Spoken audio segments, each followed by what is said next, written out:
네, 지난 1일 제주 서귀포 표선에서 발생한 창고화재로 현장에서 화재 진압을 하던 고 임성철 소방장께서 순직하셨습니다. 자식을 잃은 유가족과 훌륭한 동료를 잃은 소방관들께 위로를 드립니다. 오늘 고 임성철 소방장의 안장식이 거행됩니다. 민주당은 고 임성철 소방장의 숭고한 희생을 잊지 않겠습니다. 또한 소방관 여러분이 보다 업무 수행 과정에서 보다 안전하게 일하실 수 있도록 관련 재정 지원과 제도 개선에 최선을 다하겠습니다.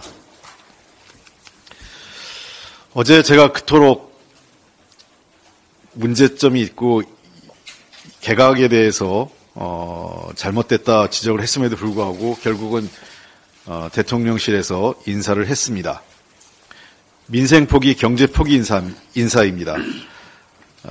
제가 보기엔 한 사람, 그 후보자 개개인의 문제가 아니라 시점과 내용에 있어서 최악의 개각입니다. 이분들이 특히 경제부처 관련된 장관들은 최근의 경기 침체와 민생 위기를 놓고 책임을 지고 경질을 해야 될 인사들을 도리어 내년 총선에 출마시키겠다고 그 자리를 깔아주는 것은 도저히 납득이 안 됩니다. 도대체 국민들이 어떻게 받아들이겠습니까? 아직 예산안도 국회에서 협의가 마무리가 안 됐고 통과가 되지 않았습니다. 근데 예산 관련 주무장관인 경제부총리 겸 기재부 장관을 지금 개각하겠다고 발표를 했습니다. 정말 이해할 수 없습니다. 이렇게 국민의 뜻을 거스르고 경제위기, 민생위기를 나몰라라 하는 정권은 처음 봤습니다. 특히 경기 침체와 민생경제의 어려움으로 내년 경제위기설까지 나오는 마당에 대통령께서 경제 관련 내각을 이렇게 바꾸는 것은 매우 잘못됐습니다. 한 분 한 분에 제가 평가는 하지 않겠습니다만 후임자로 임명되신 분들의 대부분이 경력상 의아함을 나타내고 있습니다. 중소기업부 장관으로 임명되신 분 같은 경우도 도대체 이해가 안 됩니다. 제가 개인적으로 잘 알지만 외교관으로 오랜 커리어는 있습니다만 과연 지금 그 중소기업의 현실, 대한민국 경제 현실에 대해서 얼만큼 이해하는지는 모르겠습니다. 청문회를 통해서 이분들의 능력과 도덕성 문제를 엄격하게 따지겠습니다. 다시 한번 말씀드리지만 이런 잘못된 장관급 인사의 피해는 고스란히 국민의 몫입니다. 윤석열 정부의 자성을 촉구합니다. 지난 10월 전산업 생산이 3년 6개월 만에 최대폭으로 감소하는 등 생산 소비 투자가 모두 마이너스로 전환됐습니다. 들쭉날쭉한 지표가 반복되면서 정부가 경제의 불확실성과 불안정성에 제대로 대처하지 못하는 무능을 보여주고 있습니다. 한국은행은 지난주 금융통화위원회를 열어 기준금리를 3.5%로 유지했습니다. 고금리, 고물가, 가계부채 관리와 경제성장률을 동시에 감안해야 하는 상황에서 내려진 고육주책인 것 같습니다. 한은은 기준금리 동결과 함께 올해 성장률이 낮아질 것이라는 전망을 유지하고 내년 성장률도 기존 예상보다 낮춰서 발표했습니다. 반면 물가는 올해와 내년 모두 이전 예측보다 더 올라갈 것이라고 밝혔습니다. 성장은 안 되고 물가는 올라간다는 것입니다. OECD 또한 올해 우리나라 성장률은 낮추고 물가 상승률은 높여서 발표했습니다. 올해 세계 경제가 2.9% 성장하는데 한국은 1.4% 성장하는데 그친다고 합니다. 한국은행은 현 금리의 장기간 유지를 넘어 인상 가능성까지 내비쳤습니다. 고물가 장기화와 경제 불확실성 증가 우려 때문입니다. 그러면서 가계부채와 고물가 등으로 서민과 취약계층이 굉장히 어려울 것이라는 경고를 내놓았고 정부가 적극적인 재정정책으로 어려운 계층을 도와야 한다는 처방을 내놓았습니다.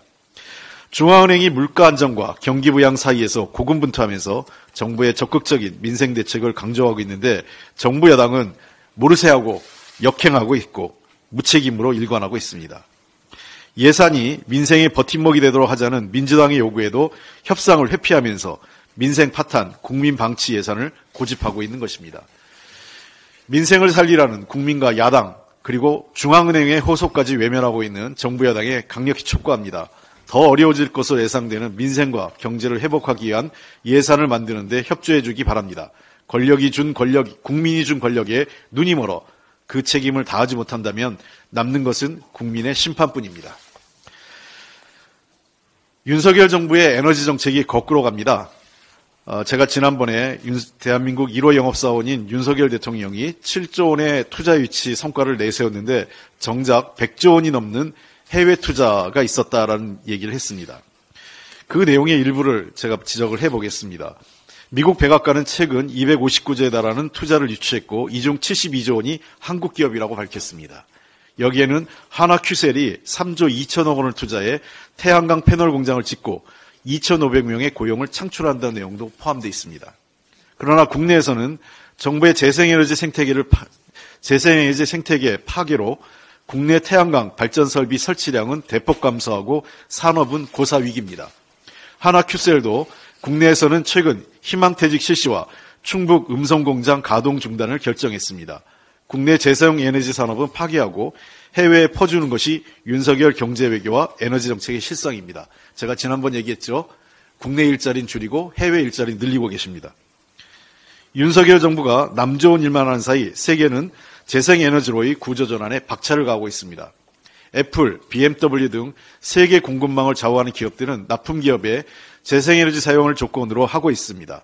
이미 2022년 세계 풍력과 태양광 발전이 원전 발전량을 추월했다는 통계도 나왔습니다. 새로운 무역 장벽인 그린 장벽으로 재생에너지 없이는 기업 생존이 어렵고 경제가 붕괴될 것이라는 전망도 현실화하고 있습니다. 그런데도 정부는 재생에너지 예산 삭감과 원전 예산 폭증으로 기업과 경제의 미래를 손들이째 흔들고 있습니다. 국제적 대세인 아리백이 아닌 원전까지 포함된 CF100을 주장하면서 한국을 국제 에너지 전환의 고아로 만들려고 하고 있습니다. 기업들도 정부 주도의 CF100 참여 의향이 없고 재생에너지 확대를 요구하고 있습니다. CF100 외에도 정부 여당은 필요 용량을 초과한 고준위 방패장 건설을 통한 원전 확대를 시도하고 있고 실패로 판명되고 있는 SMR에 대한 맹신도 계속하고 있습니다. 정부와 여당은 이를 바로잡으려는 민주당에 대해 정략적 공격에 몰두할 때가 아닙니다. 세계적인 에너지 전환 추세의 흐름을 놓쳐서 영원히 낙오되지 않도록 정신을 바짝 차려야 할 때입니다. 기업의 아리백 이행을 위한 지원 대책을 마련하고 재생에너지 확대를 위한 인프라 구축에 힘써야 합니다. 잘못을 저지르는 것보다 더 큰 문제는 잘못을 바로잡지 않는 것임을 깨닫기 바랍니다. 이상입니다.